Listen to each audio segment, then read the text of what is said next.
Bismillah, alhamdulillah, salatu salam, rasulullah sallallahu alayhi wa sallam. Assalamu alaikum wa rahmatullahi wa barakatuh.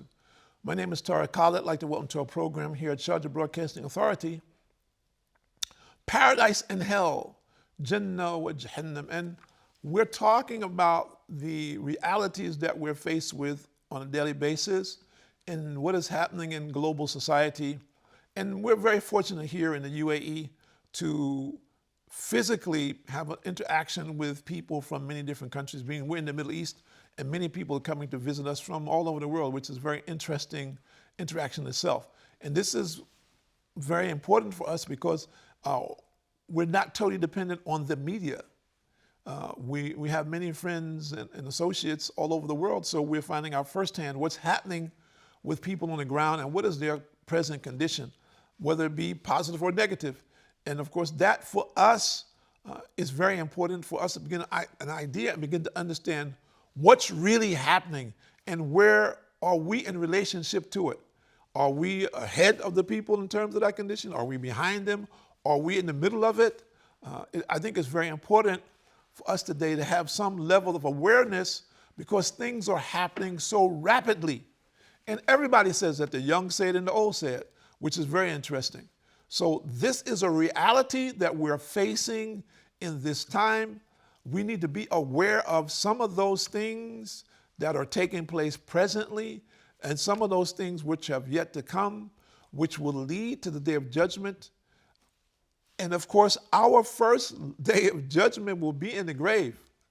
So if we die before the day of judgment comes, our first judgment between paradise and hell is the grave. We've been told, the Prophet ﷺ said more or less, the grave will be one of two things, either a pit of hellfire for the disbeliever or a garden of paradise for the believer. So the next reality for us in paradise and hell is the grave. Now, that also, we can bring it home right here. It could be like that for us before we die, meaning in this world, okay, we could be experiencing a kind of hell if we take it within the context of our worldly life. Or we could be experiencing a kind of paradise in this world, comparatively speaking. It is not the same thing, we need to understand that. But many people right now are living in some very, very difficult conditions.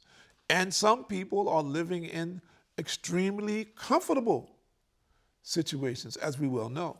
So there are both and everything in the middle. So if we are to look at that, how we're living today, comparatively speaking to what will happen in the hereafter, we can say the beginning of this could be now. In some respect, it is not the same thing, but in some respect. For example, the person who is a righteous person, but he had nothing in his life. This world was extremely difficult for him. Every single day of his life, there was difficulty. But Allah gave him relief, as only Allah can give him relief. His life was extremely simple. He went from one struggle to another, but Allah gave him some ease in this.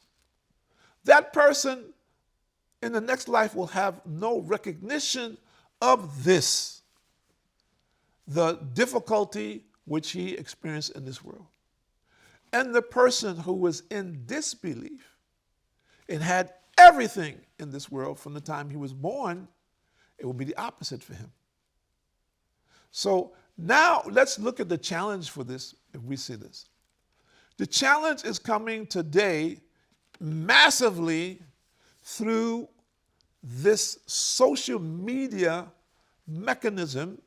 And what do I mean by that? All of the technology that is being developed and is what's being used today is being used to twist the minds of people and to take them away from the path of belief and to take them into a fictitious world while they're living, to distract them to that fictitious world, so when they die, they will be trapped. They will have no consciousness of the fact that they have accountability in this world. So what is happening is there's a massive effort to develop and to make mankind, for lack of a better description, zombies. Yes, if we look at the technology and how it's impacting people, for one, if we take substance abuse meaning drugs and alcohol, and if we look at that, and we're not even talking about combining those two things, and if you combine them, then that becomes a separate issue. If you take substance abuse here, and if you take addiction to technology, okay, and then that's two different categories, isn't it? Of addiction. And that addiction taking people away from the remembrance of Allah.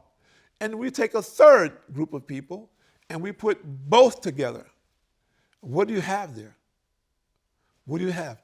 And this is what we're seeing. This is what's happening.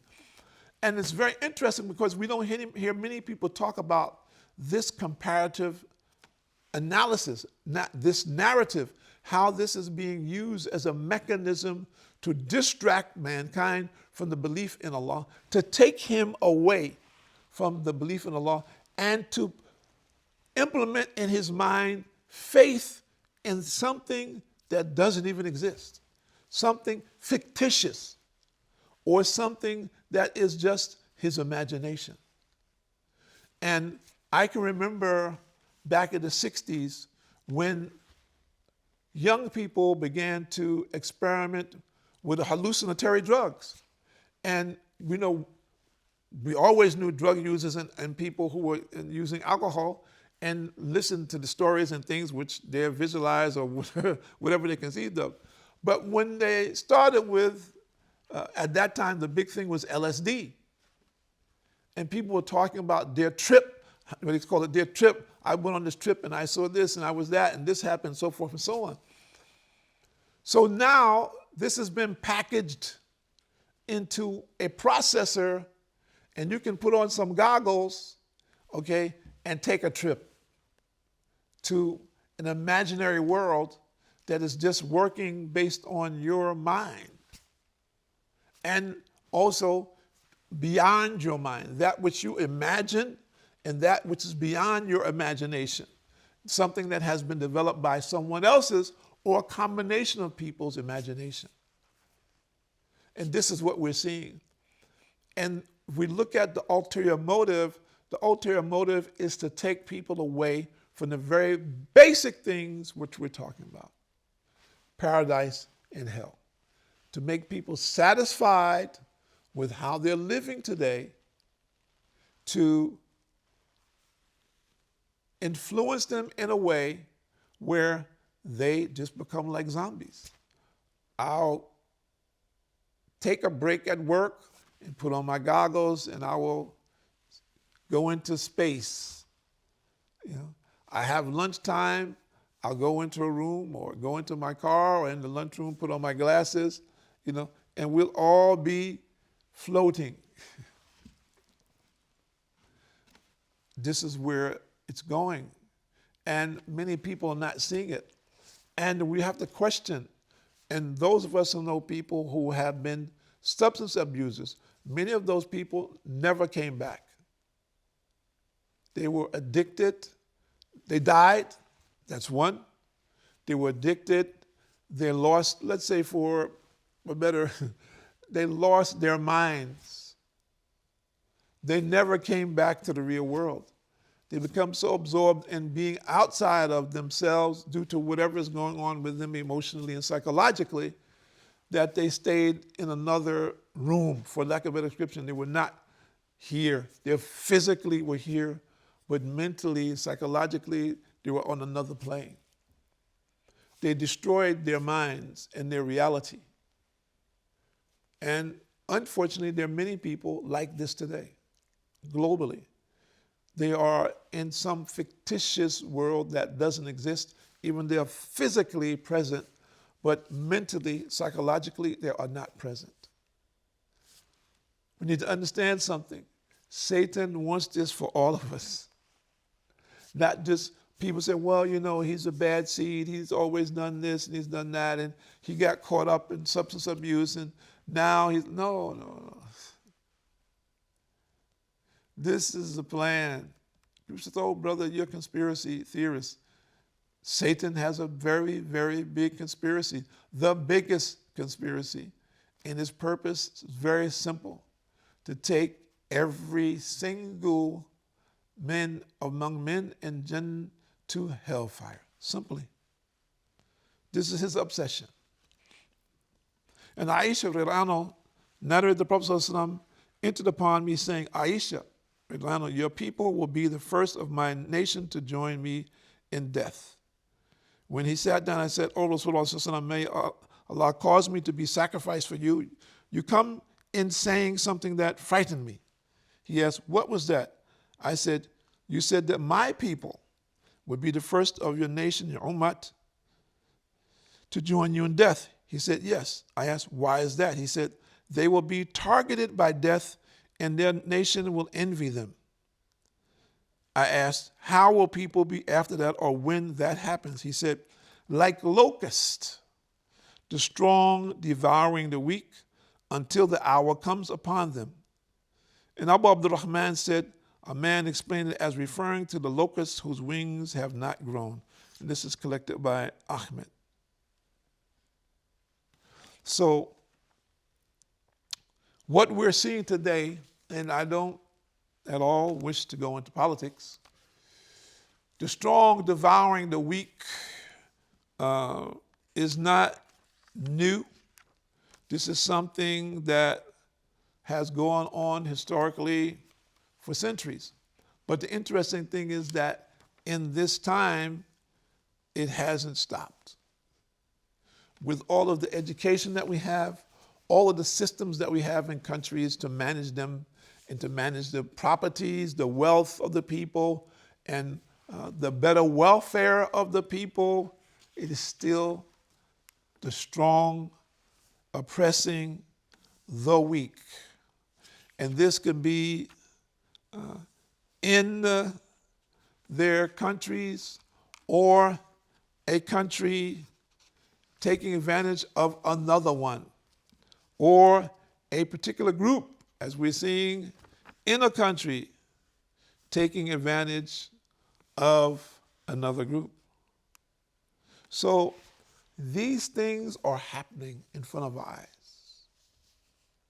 We have all kinds of mechanisms today, supposedly to prevent war, or if there becomes a flashpoint, to call the parties together and try to resolve it before life and property is destroyed extensively. But what do we see? Consistently, man continues to wish to dominate other men, to take whatever that person has or control it for his own benefit. So what should we do?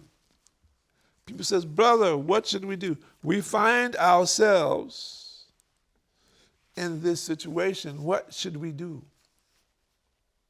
The first thing we need to do is we need to establish the prayer. That's the first thing. We establish the faith and belief in the worship of Allah only, and establish the prayer 5 times a day, every day. And this is our protection. And we take it step by step in our society to progressively develop in our society, to move forward, to move closer to Allah subhanahu wa ta'ala on a daily basis. Very important for us to do this, very important for us to have this in our minds, to take the steps now, not wait until tomorrow, not think about, well, you know, later on I'll do so-and-so. When I get older, I'll know. We must think progressively and aggressively. There is aggression being used against us. That aggression is our enemy until our last dying breath. We should not be misguided. Let's look at those things. And I ask everyone who's out there today, whether you believe in Allah or you don't believe in Allah, what is your particular status in relationship to Allah? What do you believe? Clarify that belief. If you're a person who says you don't believe in Allah, then just look at the signs that are around you. Just look. It is very clear that all that we see has not just taken form of its own accord. It is not possible. All that man himself has been able to accomplish, the intelligence that we have, this come of our own accord? How is that? A child who's born and at 7 years old, they're saying he or she is a genius. He did that himself. His parents did that when they cohabited and they knew that that child would be a genius.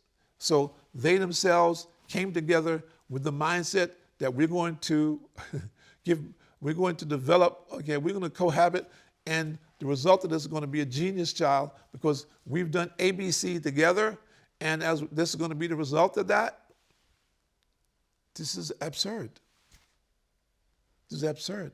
So where do we hold ground that we independently of everything are in total control of ourselves, our life, our future, the future generations of our children and so forth and so on? Where is this in our hands? And the things that we can do to promote that, how much power do we have in relationship to that? Realistically. And isn't it so that whatever power that we think we have can be just trying to hold water in your hand? How long can you hold it? If we really look at it, regardless of how much wealth or influence that we have, we need to look at things logically, each one of us, and look and see what is my present condition and what will I be and where will I be, what will be my situation tomorrow if I continue on the path that I'm on presently. My name is Tariq Khalid. I'd like to thank you for joining us here at Sharjah Broadcasting Authority on Paradise and Hell, Jannah and Jahannam. We choose paradise. We choose the path of paradise. And we hope and pray that each and one of our viewers grasp this path and do his best or her best to strive and do righteous deeds and actions, and that Allah will grant them paradise. Assalamu alaikum wa rahmatullahi wa barakatuh.